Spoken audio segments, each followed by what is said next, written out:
Este, gracias por estar ahí. Oye, me gustó mucho el pasaje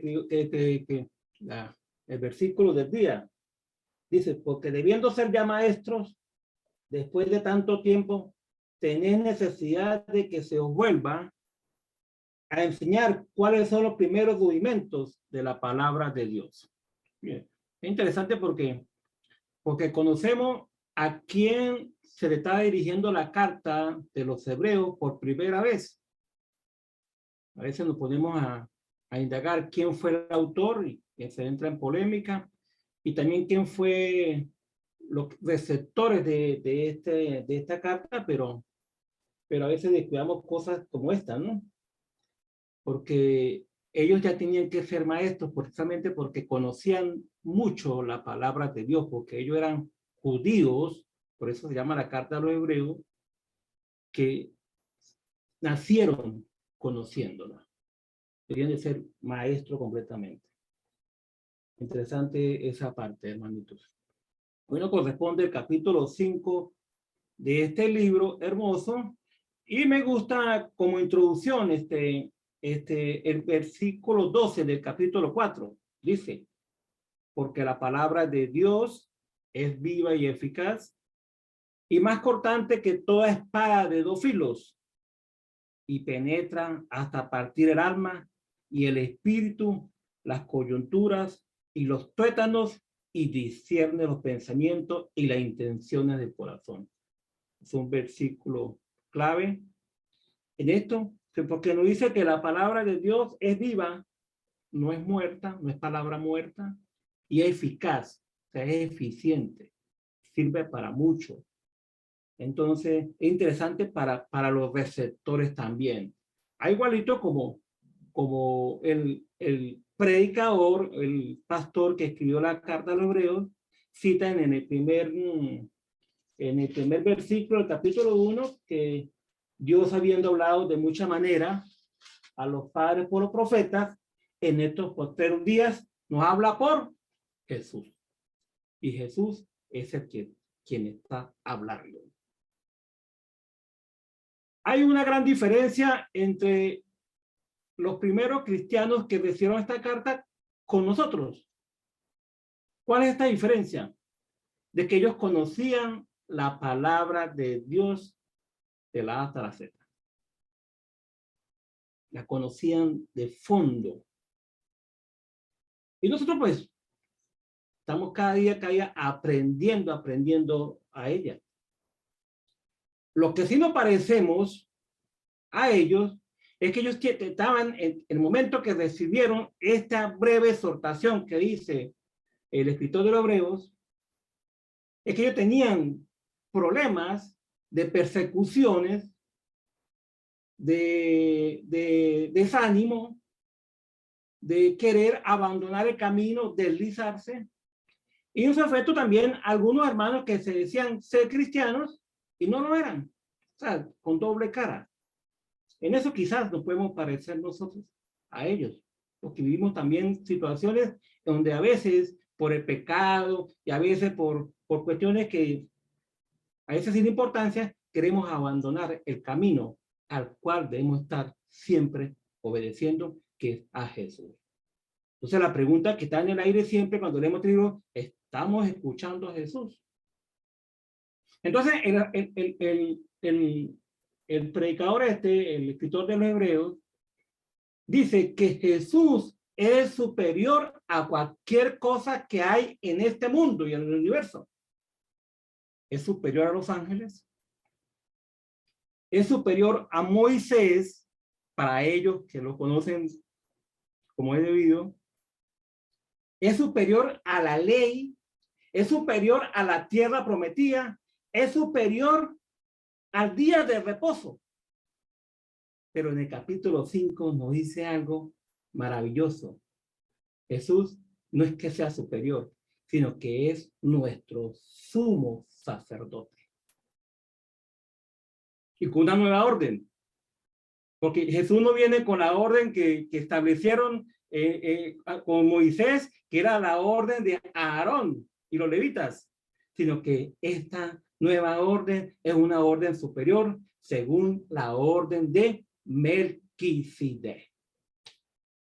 Que por cierto, para no ahondar mucho en ello, en el capítulo 7 se va a hablar mucho de eso, se explica por qué la orden de Melquisedec.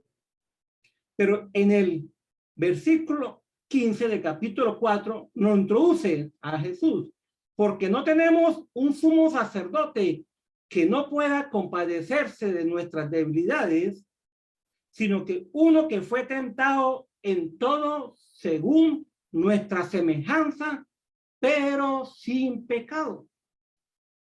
Acerquémonos, pues, confiadamente al trono de la gracia para alcanzar misericordia y hallar gracia para el oportuno socorro, por si acaso queremos evadir, deslizarnos, irnos, como le pasaba a este grupo de judíos cristianos.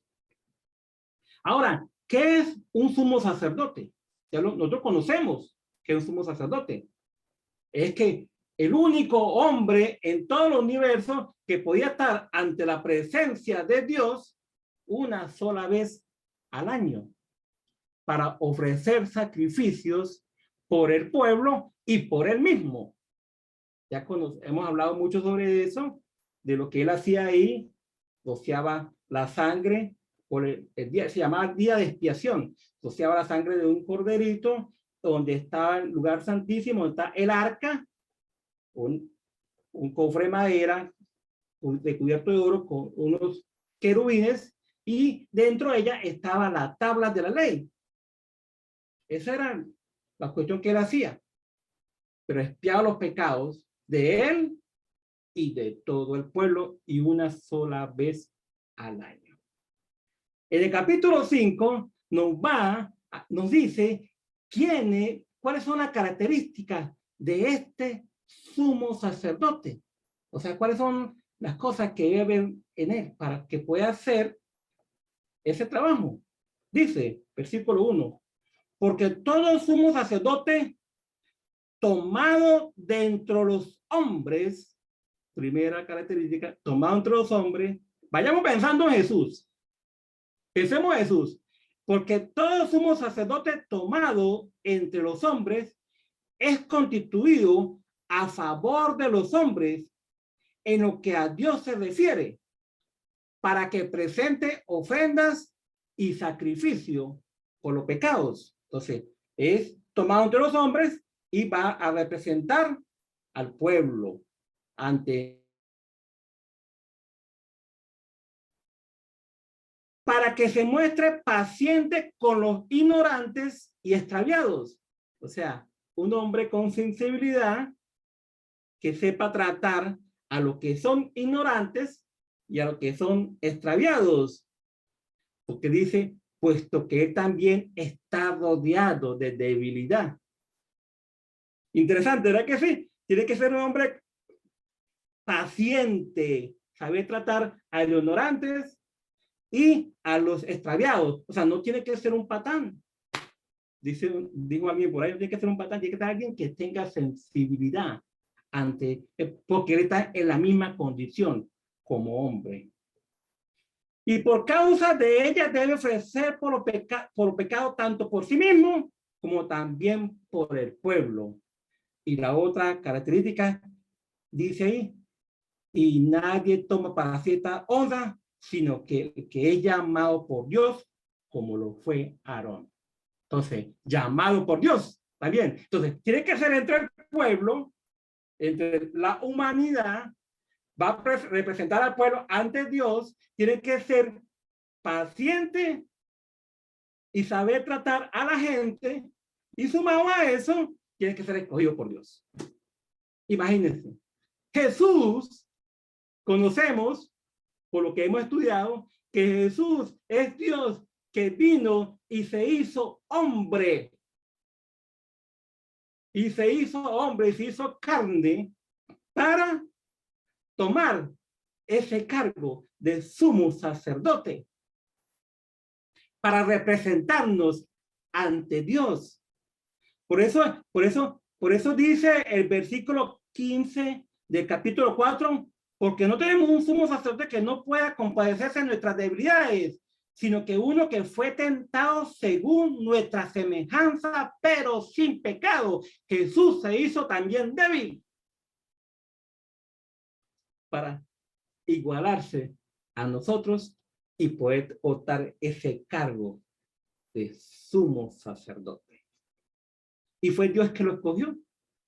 Porque en el versículo 5 dice, así tampoco Cristo se glorificó a sí mismo, haciéndose sumo sacerdote, sino que el que le dijo, tú eres mi hijo, yo te he engendrado hoy.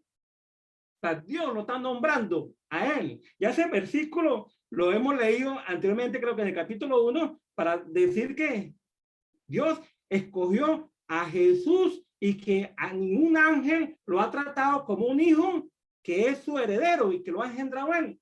Pero en este caso, le estamos diciendo que Dios escogió a Jesús para tener el cargo de sumo sacerdote. Interesante.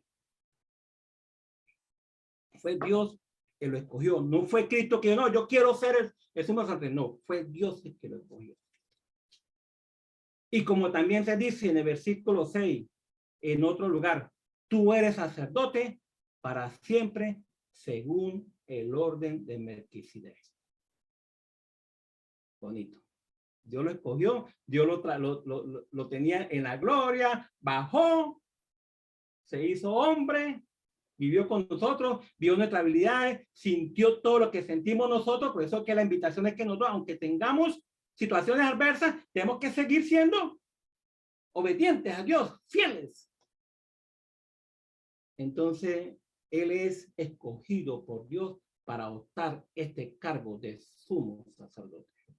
Versículo 7. Esta es lo que yo le decía a los hermanitos ayer en el local. Esta es la perla más hermosa que hay en este pasaje.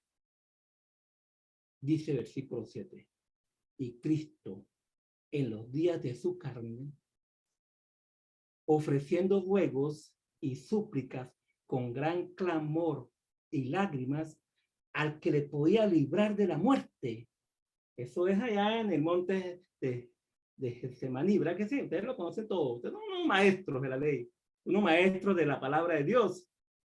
Entonces dice que con clamor y lágrimas al que le podía librar de la muerte, por favor, Dios, Padre, quítame esta copa delante de mí, pero no se haga según mi voluntad, sino según la suya. ¿Lo escuchó Dios? Claro que sí lo escuchó. Dijo, sí, la voluntad mía es que tú mueras en la cruz, que se haga débil y sufra. ¿Para qué? Para rescatar al hombre, a nosotros. Entonces, fíjese el camino que tuvo que conducirse Jesús, un camino de sufrimiento. Dios lo escuchó, claro que sí. Claro que lo escuchó.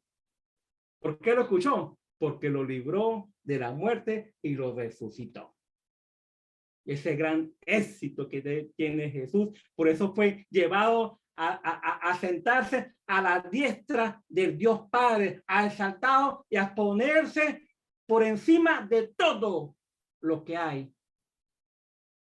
Por algo tan simple que a veces nosotros obviamos, porque dice ahí, y aunque era hijo, por lo que padeció, aprendió la obediencia. Jesús obedeció. Aprendió la obediencia. No era que le faltaba aprender eso, simplemente que obedeció al Padre. Podemos decir, hermanito, que Dios lo hace sumo sacerdote es porque lo obedeció. No por ser, lo puso por encima de todo lo creado, no precisamente porque haya sido, y discúlpeme, esto podemos tratar con algún hermano si lo quieren, no porque haya sido su hijo engendrado, sino porque lo obedeció. Porque Jesús obedeció al Padre. aunque haya recorrido ese camino de sufrimiento, él hizo. Por eso que se le dio la orden de ser el sumo sacerdote según la orden de Melquisedec. ¿Qué nos queda a nosotros? Puede ser fácil, sencillo. Dice más adelante el escritor de los Hebreos en el capítulo 12 que nosotros no tenemos que derramar ni una gotica de sangre, porque Jesús ya lo hizo por nosotros, amados hermanos. Este pasaje es muy bonito. Este pasaje es digno de considerar.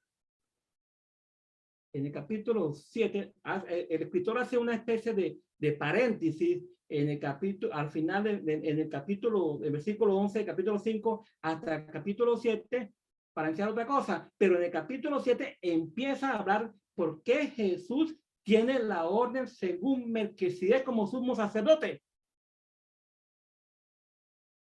Y es interesante que prestemos mucha atención a esto y que leamos los capítulos uno por uno, como lo hemos venido haciendo ustedes, hermanitos, porque yo sé que ustedes lo están haciendo. La obediencia es importante. ¿Estamos escuchando a Jesús? ¿Lo estamos obedeciendo? Fino, los felicito. Que Dios me los cuide y me los acompañe siempre. Amén, hermanos. Vamos a orar. Padre nuestro que estás en el cielo, santificado sea tu nombre, Señor. Gracias, Padre, por este lindo día que nos da, Padre Santo. Gracias por la comunión con los hermanos de cualquier parte del mundo que se conectan, ¿no, Señor? Por esta vía, Padre Santo, y que quieren algún día, de alguna manera, escucharte, Padre, y aprender más de tu palabra, Señor.